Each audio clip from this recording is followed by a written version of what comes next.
Now here's intrigue for you.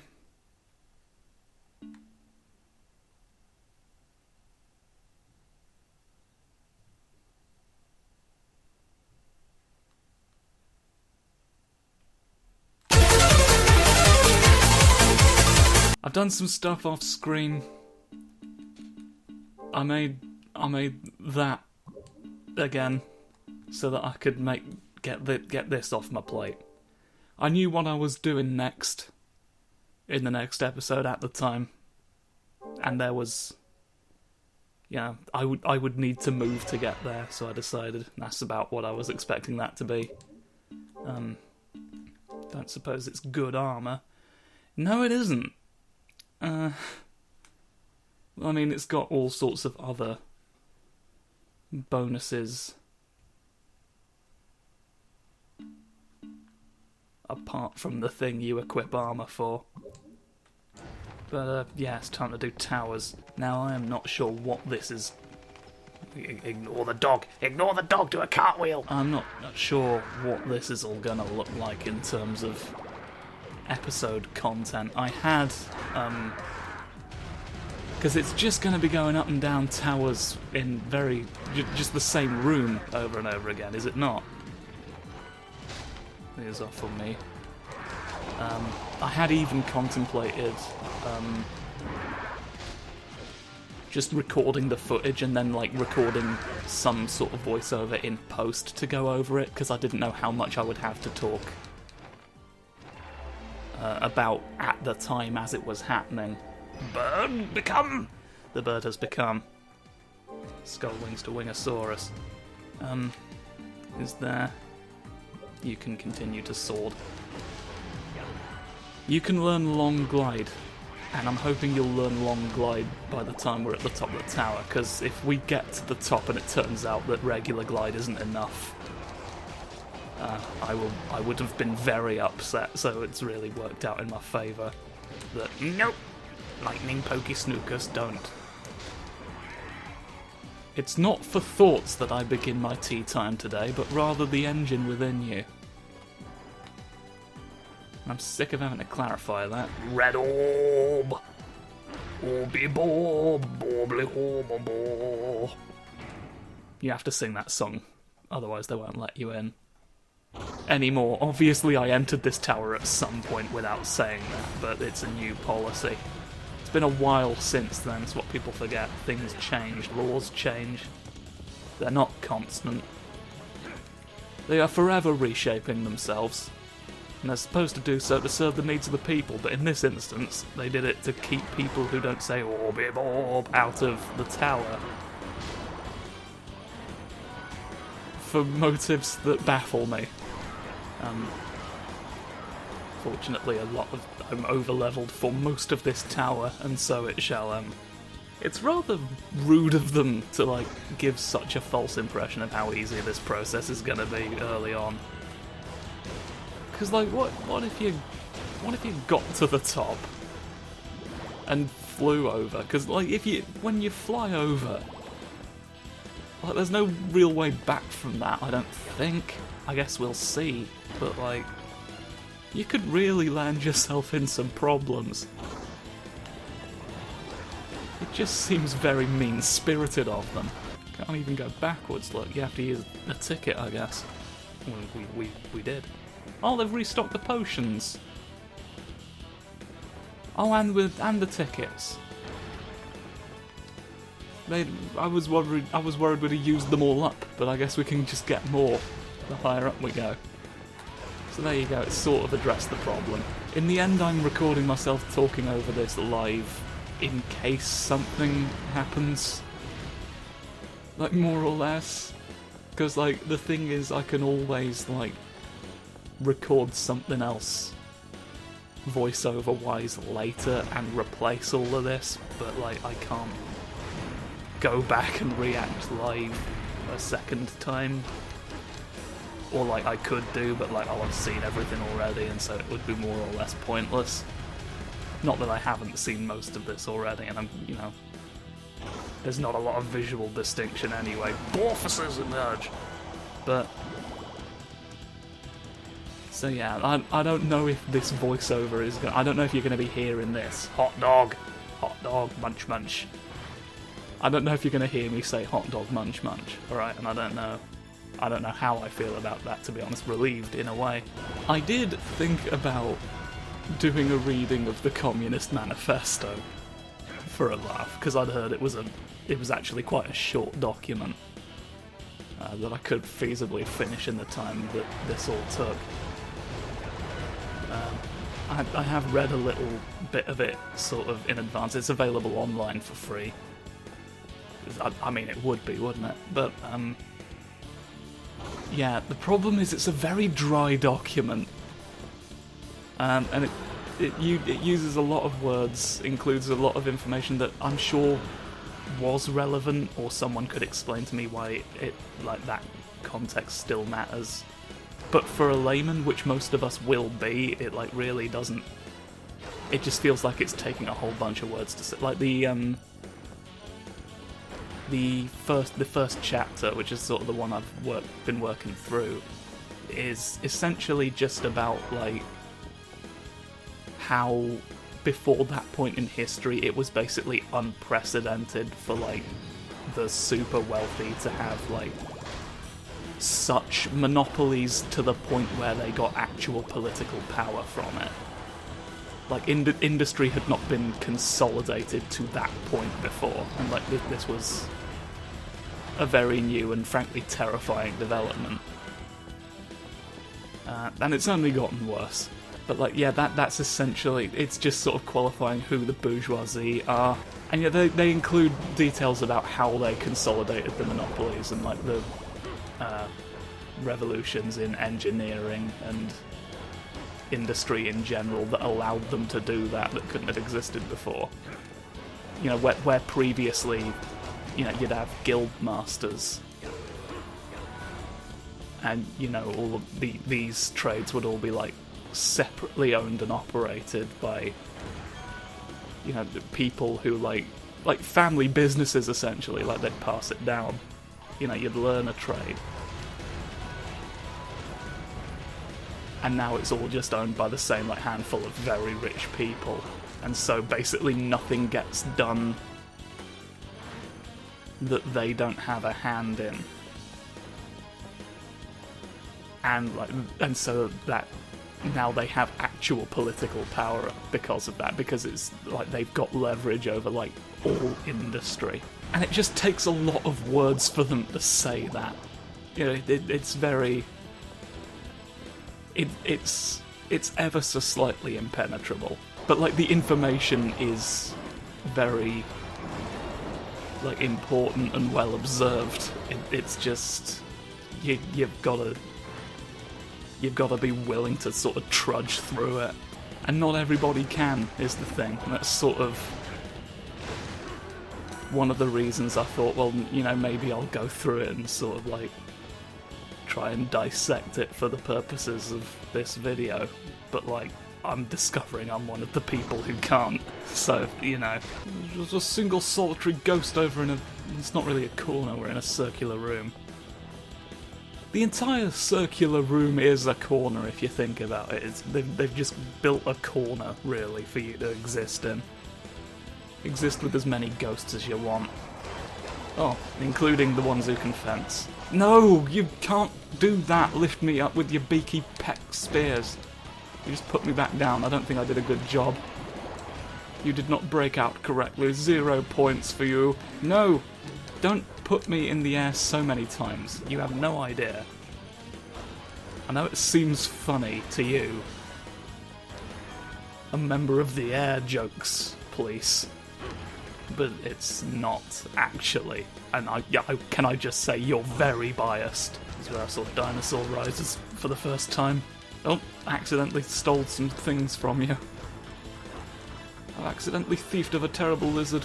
Don't lob that at me. Alright? You basically didn't. Oh, have I already?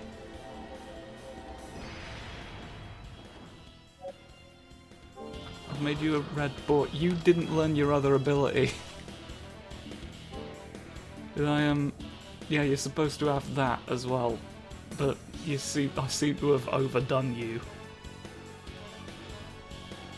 Instilled with the power of fire.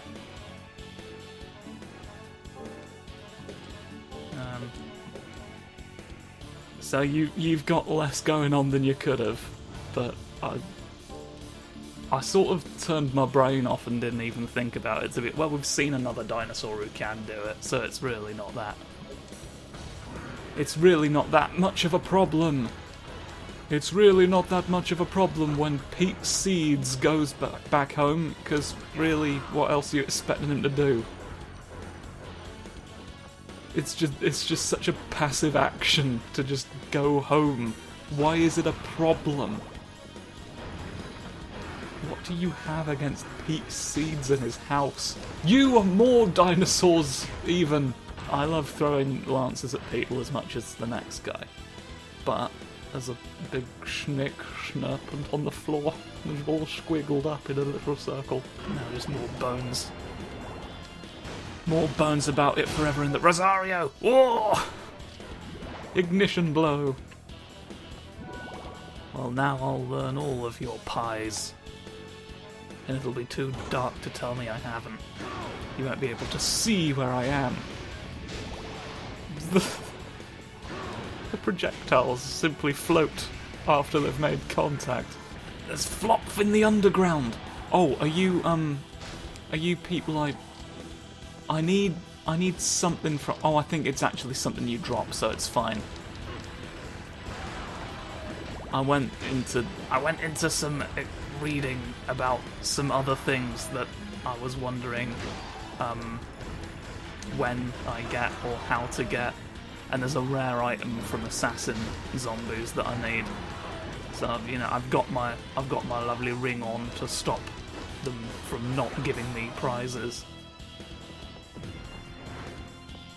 So hopefully if there's enough of them in this tower, I might get power. If you'd like to see some essays on oppressive systems that aren't dry to the point of being impenetrable, it's just occurred to me, I did recently start supporting Chantilly on Patreon. I'll put the name on screen so that you can know how it's spelled and go to Patreon yourself and find them and turn me to stone as long as you don't cross my brain. Don't! I'm trying to promote someone's work! You're stealing all my anti-venom! No! Get back here! Where do you exist anymore? Running around me in circles with a vial of anti-venom going hoodly heedly, hoodly hee. I'm getting distracted. So Chantilly, they make music, which I don't know if the Patreon is for that as well. But I mean, you could just give them money on there anyway, like it wouldn't hurt. But the thing that I've been getting for being a patron is you will get emailed sort of essays on, like right now it's I should look up the title. You see, if I'd been doing this all in post, I could look up the title as the video was going and I wouldn't need to like pause and cut things. Right, yeah, they're currently going through a book called Women, Race, Class, chapter by chapter, and sort of like providing annotations, like thoughts on it. There's a comment section where you can sort of discuss it. I'm not a big reader, and I am neurodivergent to the point of just absolute and terminal distraction. Like, simply being able to like have it emailed to me like bit by bit has been kind of a game changer. Like, it's made it so much easier to engage with. Yesterday I got emailed Women, Race, Class Chapter 7, and that's essentially talking about the suffragette movement and how it essentially sold out black women in order to be because they were worried it would alienate white conservatives. The more things change, huh? And So, and then that basically just completely defanged the suffragette movement because their acceptance of them was now based on their willingness to be complicit in the problem. Like, particularly this one got me thinking, because the people saying, you know, oh, we need the work with the Boogaloo, you know, all the bloody tactical slurs crowd, the Blair Whites of the world, like, we've seen this not work. And I think it is kind of important to know just how long, like, these same conversations have been happening and, like, actively holding back any real progress. Because, like, I mean, like, it's infuriating just to have seen it happen in the span of a few years where I've been, like, paying attention, really. So, like, can you imagine? These fallacies are older than a lot of us. And I'm gonna lay an egg about it. Like, it's not a question of giving people a chance. It never has been. Like, we've got all the proof we need at this point. Just fucking... You're not... It's not dividing the left to qualify what the left is. Like, what you're doing is not, like, including more people in the movement. You're creating another faction with superficially similar goals that is fundamentally opposed to the needs of the people you claim you're helping. And so to sort of have the perfect case study in that fact, within, like, the first 2 essays that I received after supporting them, like, I think people should read these, I guess, is my point. So, you know, go support Chantilly on Patreon. You doing a different... Oh, you're not a bird, you're a graspy frost. You're a graspy cold boy. I have seen the world, and it's not like this. There are remarkably few men flying off and grabbing all the birds. Flying off and grabbing all the birds. Can you, take grabbing people a bit more seriously, so I can, Oh, that time you target me. I've had a feeling it'd just be gold. I've not explicitly seen you do flame breath. I don't think anyone's confused as to what flame breath is gonna look like, but it's a button for me that has giant men. Burn all the giant men and then consume the rhubarb. Oh, with all that taken care of, I can really get away with summoning more, Summoning another quince. I'll steal gold from you too. You fool! On the eyeballs! Your eyeballs are appreciated if unnecessary.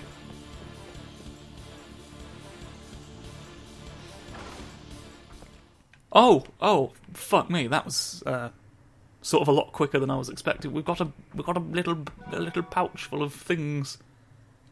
Oh, I can increase the number of accessories I have. Yeah, you see, there'd be no way to glide back up from that. That is gonna be a long glide, isn't it? It's really the point. Well, I don't know what it's going to look like with edits, but this has actually come out at, roughly the length of a, Oh, I got Jade at some point! This is the thing, I think. Yes! The stone mask! And then we need... Yes. We're on our way to it. I need a short sword.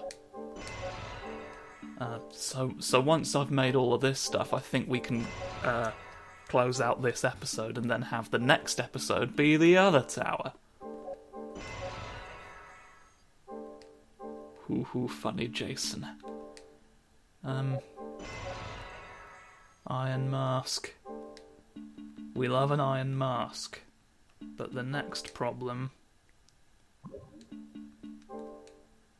Oh, I need another stone mask. I need more jade. Oh, you're having a... Wait. Or did I just make the wrong one? Oh, was I supposed to make the... could I have just made the other one? Ah, well. Ah, well, says silly man.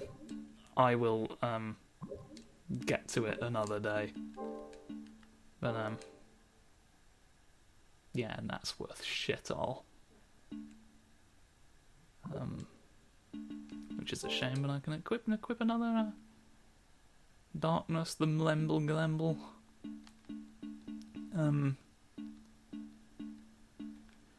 Anything that I want to, I think I'll just put that on for now. Yeah, so, thank you for looking at it, please. Do give Chantilly a look on Patreon. And I shall see you next time. Goodbye!